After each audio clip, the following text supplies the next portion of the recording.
in Achik, Asong. In ancient days, there lived in a village on the bank of the Rongdik River a man named Joreng. He had a very beautiful wife called Dombe, who was stated to belong to the clan of the Achiks. Dombe was, in fact, the most beautiful woman in all the regions round about. Joreng used to boast often of her beauty, openly asserting that in that age no one could surpass his beloved wife in pulchritude. Before a batch of his compatriots by the side of a deep pool in the Rongdik River, Joreng was loudly eulogizing the virtues and accomplishments of his wife.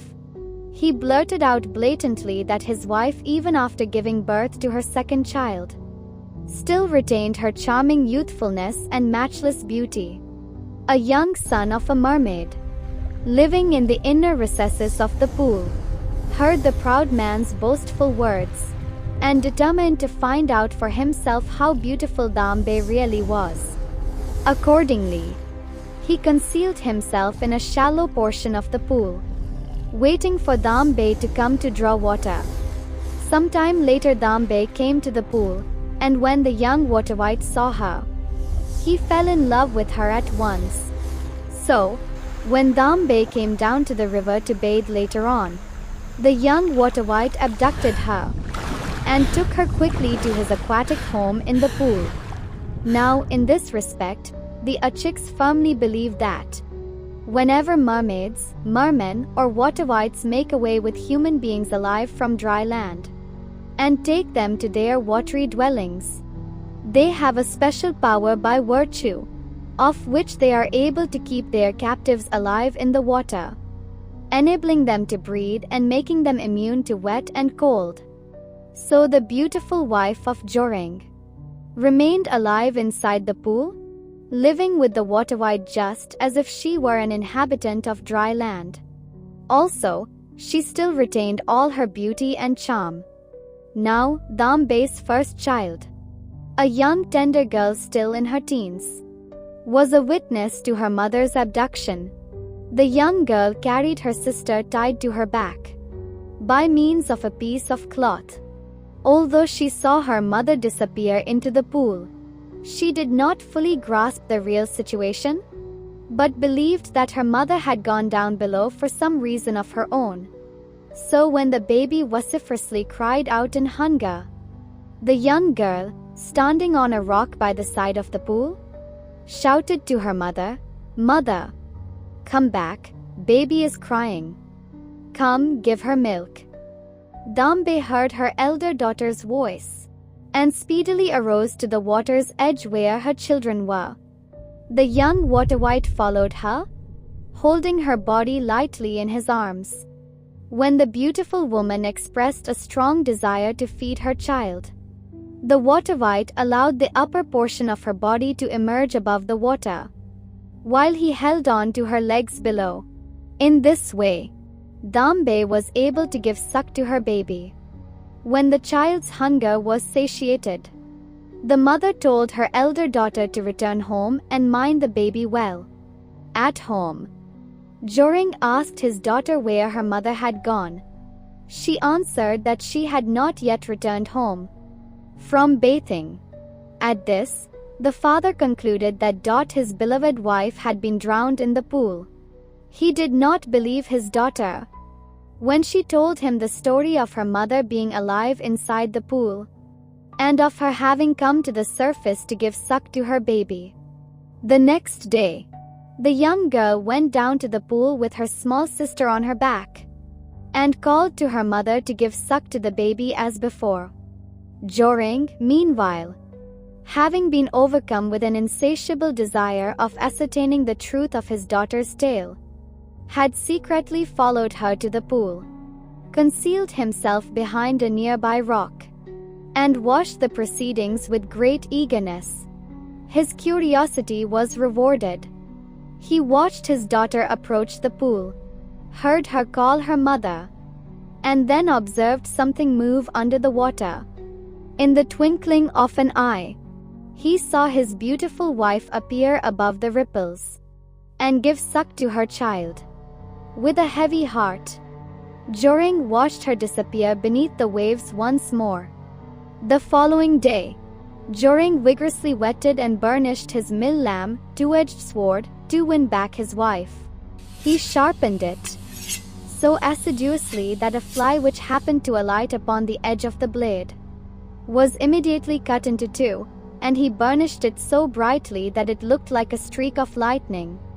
Joreng then ordered his daughter to call her mother, as before, while he himself lay hidden close by with his mill lamb in his hands. The child did as she was told, and soon Dombe's body up to her waist rose over the surface of water, but her legs were shackled in the strong grip of the water-wight under the water. Joreng nimbly leaped to his feet, firmly caught hold of his wife's wrist, and recklessly thrust his burnished mill lamb into the water to frighten her captor. Seeing the flashing sword, the terrified water-wight let loose his fair captive in a hurry. So great was Joreng's exultation in retrieving his beautiful wife that he passionately danced upon the ground and hilariously yelled aloud in sheer joy.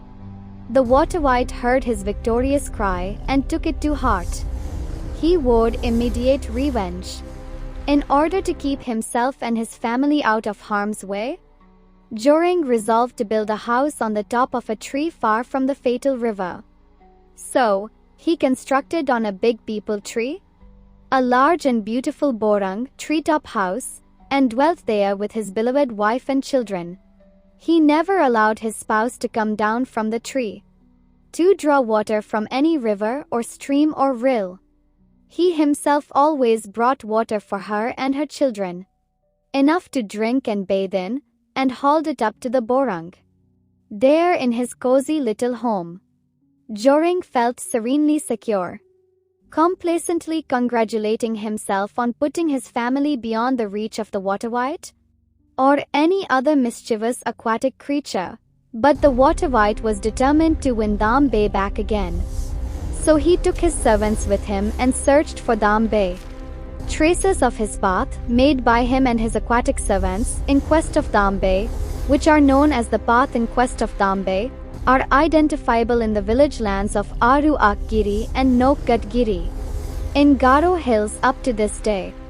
At length, he discovered where Dombe was, and he began to dig an underground tunnel to the place where the big peepal tree with Joreng's borang on it was located.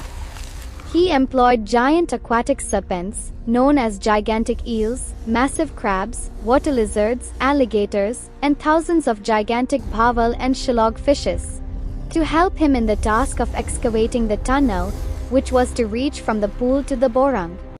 By utilizing the water power of the river, the tunnel was completed within a few weeks. All the earth and stones immediately under the peepal tree and its environs were silently removed to a great depth and conveyed to a distant place by water. In time, the underground vicinity thus excavated was filled only with water, which served as a prop to the outer crust of the earth. There was no indication from above of the mischief the revengeful water-wight had caused below. The villain now awaited developments. One summer night, it rained so incessantly the whole night long that the rivers were all swollen in flood.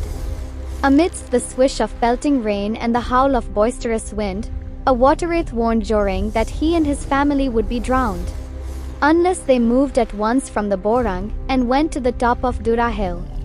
This was too much for Joreng to believe, as he could not understand how anything untoward could happen, since they all lived so far distant from the river. So the complacent husband and father did not heed the water-wraith's advice. He and his family then went off to sleep, smugly content in the shelter of the borang, and never dreaming of the perilous condition in which they were. The following morning, the villagers, noticing that the big peepal tree with the beautiful borang on it was no more, went to visit the place. They were awestruck at the enormous lake they discovered on the spot. The gigantic peepal tree with Joreng's borang on it, including himself and his family, had sunk deep into the subterranean region. This lake, known as Dombe Wari or the Pool of Dombe, can still be seen in the Emangiri Government Reserve Forest in Achik land.